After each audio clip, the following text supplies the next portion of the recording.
New fish keepers make mistakes because nobody's born knowing why the invisible bacteria in our filters are more important than that $30 castle decoration we bought. The goal is not to buy a fish you can neglect. It's to choose a species with enough of a I effed up margin that one missed water change or one imperfect week does not instantly become a funeral, because bulletproof is a joke, not permission to run your aquarium like it's a prison. The test for every fish is going to be which beginner mistake does the species forgive, and what requirement does it absolutely refuse to forgive. Harlequin Rasboras start this list because they're peaceful, dependable, and they come with a lot less drama than other schooling fish when an aquarium is stable but not perfect. They eat, they look good in a planet tank, and they rarely create social problems or other things that a beginner is going to have to solve using top-level water chemistry. Their catch is that they still need a real group in a cycle tank, because being hardy does not transform 8 schooling fish into one fish with 7 accessories. They pass the social forgiveness test beautifully, but they're not a fish I would choose for a chaotic setup. Number 6 is tougher physically, though it brings enough attitude that a beginner has to manage the group correctly.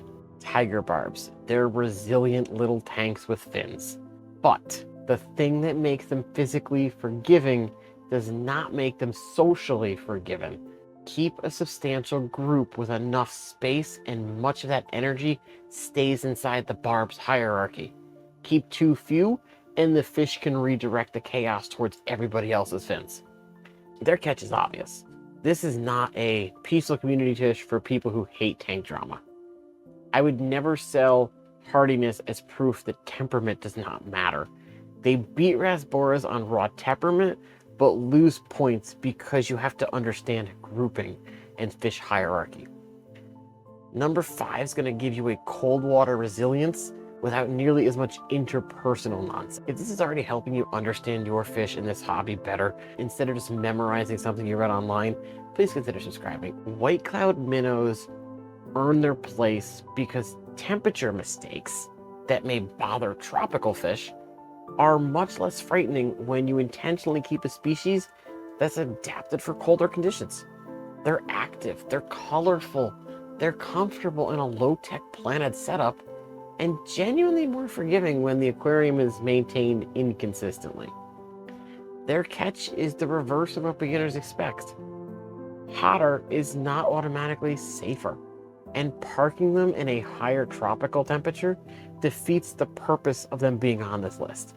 They pass temperature forgiveness tests better than most common community fish.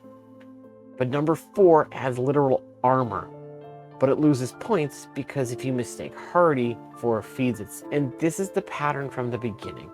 Bulletproof should mean forgiving of normal beginner stakes, not surviving on neglect. Bristlenose Plecos are physically robust. They stay far more manageable than the common pleco and can be an excellent beginner catfish when the tank is large enough. Their armor and nocturnal habits make them look indestructible. But the catch is the same myth that makes people buy them in the first place. Algae is not a complete feeding plan, and the fish is not part of your maintenance equipment. It needs wood, it needs appropriate foods and clean water and enough space, and it can tolerate most of your beginner clumsiness. But buy it to clean the tank, and you have turned a hardy fish into a starving employee. Number 3 is less armored, but somehow even more forgiving, and it may reward your mistakes by producing 17 babies. Platies are the forgiveness machine of live bearers. They're colorful, they're enthusiastic eaters, and comfortable in harder mineral-rich waters that come out of many people's taps. They recover from ordinary beginner inconsistencies better than some delicate species. And because they are live bearers, the tank can suddenly look wildly successful, even while you're still figuring out what KH means. Their catch is exactly that, success. Males harass the females, and breeding can turn one simple community into a population management problem.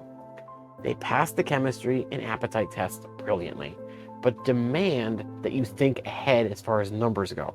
Number 2 lives on the bottom, wears body armor, and even has an emergency respiration trick, but you still have to feed the adorable little idiots. If you want some novelty fish keeping shirts like this one, or other merch I might have, please check out the merch store, which is linked below. Now on to number 2, one of my personal faves. Corydoras, specifically bronze or albino cories or emerald cories, are among the hardier, commonly kept cories. And their armored bodies, plus the ability to gulp atmospheric air, give them a margin that more delicate bottom fish don't have. None of that means low oxygen or poor water is acceptable. Surfacing is a biological adaptation, not your filter can stay broken subscription. Keep a proper group, use appropriate substrate, and deliberately feed a sinking food so your cories are not thriving to survive on whatever everybody else fails to catch. They pass the recovery and resilience test, but they still depend on someone who knows that a bottom feeder just means location, not a job description. They need food. Number 1 wins because it combines the widest environmental tolerance on this list with the kind of behavior that makes beginners notice quickly when something actually goes wrong. Zebra Danios are number 1 most chaotic proof beginner fish because they're hardy, they eat like fiends, they're comfortable across a huge temperature range, and they're so resilient that in their relentless activity becomes a behavior change that's hard to miss. They still need to school in a real horizontal swim space, but their care demands are straightforward, and they give new keepers more time to recognize a mistake than many aquarium delicate staples. Their catch is speed. If you pair them with slower, long-finned fish, and the tank becomes a personality, a mismatch, even when your water's perfect. And no, they're not indestructible. This is what bulletproof should mean in this hobby. A hardy fish cannot cycle a tank for you, cannot make ammonia harmless, and cannot turn 5 gallons into 20 because the pet store label was optimistic.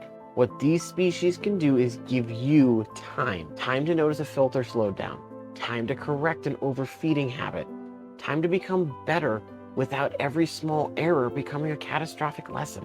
Choose the fish whose temperature, social needs, and adult size fit your aquarium. Then treat the bulletproof as an insurance policy rather than a challenge. Pick forgiving fish to buy yourself learning time. Then still give them the fundamentals: stable water, appropriate temperature, social groups, food, and space. A hardy animal is a safety margin, not permission to stop learning. More useful fish keeping videos, check it out here or this whole playlist right about here.